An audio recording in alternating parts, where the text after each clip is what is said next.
John, meron na naman ako sa'yo. Hey! Meron na naman ako sa'yo isi-share na alam ko magugustuhan mo to. Panoodin mo to. Yan, bas mabog. So, ano gagawin mo? So, panoodin mo yung video na to para alam mo kung ano yung dapat mong gawin, ha? Tuturo ko sa'yo para ligtas ang pamilya mo. Pero bago ang lahat, intro muna. Pasok, intro! Isagani para Isagani para. So yun, ito, panoodin natin tong video na to kasi nga, ay, sobra itong nag-trending. Panoodin natin. Yan, so makikita mo dito yung LPG tank ay natanggal yung pinakano niya, yung siguro galing sa kalan, sa burner, galing doon sa sa stove, tapos nahugot. Ngayon siguro hindi sara. Eh syempre, tuloy-tuloy yung gasnan. So ang siguro ginawa nila, hinayaan lang nila na tuloy-tuloy yung gas. So parang mauubos lang din naman yan. So siguro ganun yung ginawa nila, naisip nila. Kasi hindi nila alam kung paano tanggalin eh. Yung problema dyan, hindi malaman kung saan nagpunta yung LPG kasi hangin lang. Kasi hindi, ang dyan, yung mapapansin mo, tumigil na yung niya, yung paglabas ng gas. So, pause natin. So, yan, tumigil na yung gas. Okay. So, pagka ganon, halimbawa, nagkaroon ng leak, siyempre, maamoy mo pa yung mas mainam po na pag muna kayo pumasok sa loob.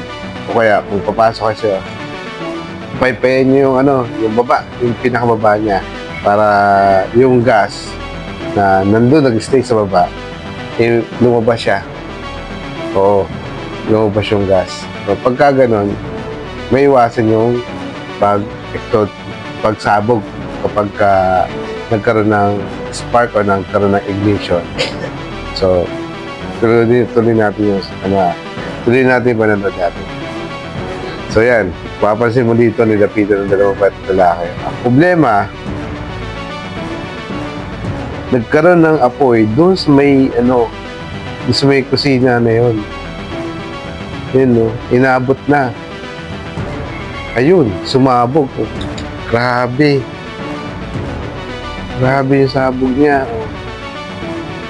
Yun, pagka ganun talaga nangyari, nagkaroon ng ignition, nagkaroon ng spark, ganyan nangyari, nag-release ng gas.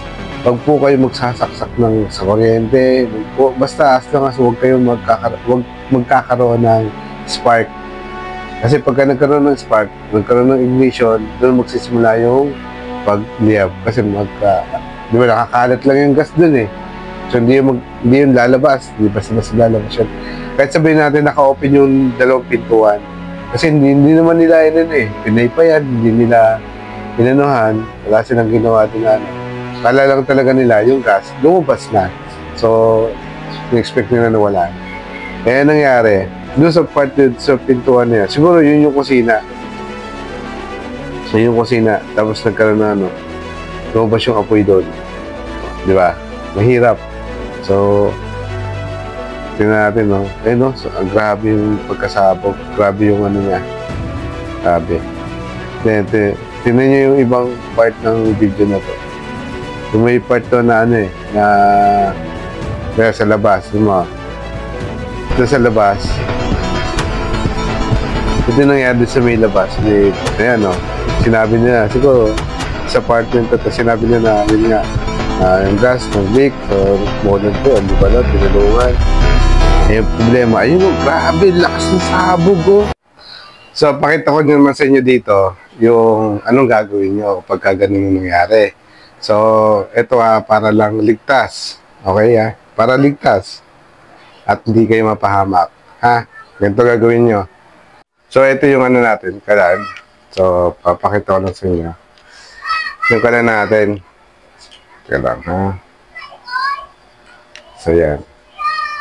Kung papansin nyo dito, buksin ko lang to. Ito yung gas.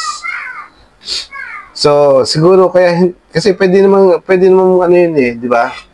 Kung mapapansin nyo kanina, pwede siyang patayin dito. Pwede siyang patayin.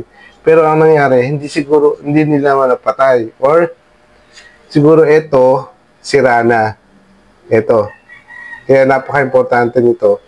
Pag bibili kayo ng gas, checkin nyo kung hindi siya sira. Ito dapat, kung bibili kayo, checkin nyo to, kung gumagana ba ng maayos. Kasi halimbawa, ganun nangyari, nahugot to. Nahugot yung hose. So, mangyari dyan, tuloy-tuloy yung ganunan. Tuloy-tuloy labas ng LPG. So, pagka ganun nangyari ko, matutulad kayo dito, di ba? Sa pagsabog, tulad kayo. Pasok natin. Ngayon, ang gagawin nyo, lumabas yung gas. Huwag labas ng gas. Yan, baba mo lang dyan. Ganun mo. Kahit wala kang nakikita, kasi gas nga siya, invisible siya, hindi siya nakikita. Ganyan mo lang siya, oh. Oh. Ganyan. Pagkalabas mong ganyan, pilitin mo makalabas na ganun. Yan. Pagka nasa labas na siya, yan. Ligtas na. So, makakaiwas ka dun sa pagsabog. Makakaiwas ka dun sa pagsabog. Doon sa nangyari sa dalawa kanina, makakaiwas ka sa ganun po senaryo. Yun, salamat sa iyong panonood. Alam ko nakatulong sa iyo yung video na yun. At kung nakatulong sa iyo, i-share mo naman sa iba para makatulong din, ha? At kung bago ka lang dito sa channel to, mag-subscribe ka na. I-like mo yan at i-share mo yan. At siya nga pala, meron ako mga binibenta. May binibenta ko dito sa mga baba. Bumili ka naman para makatulong ka sa akin. Sige, salamat. Bye-bye.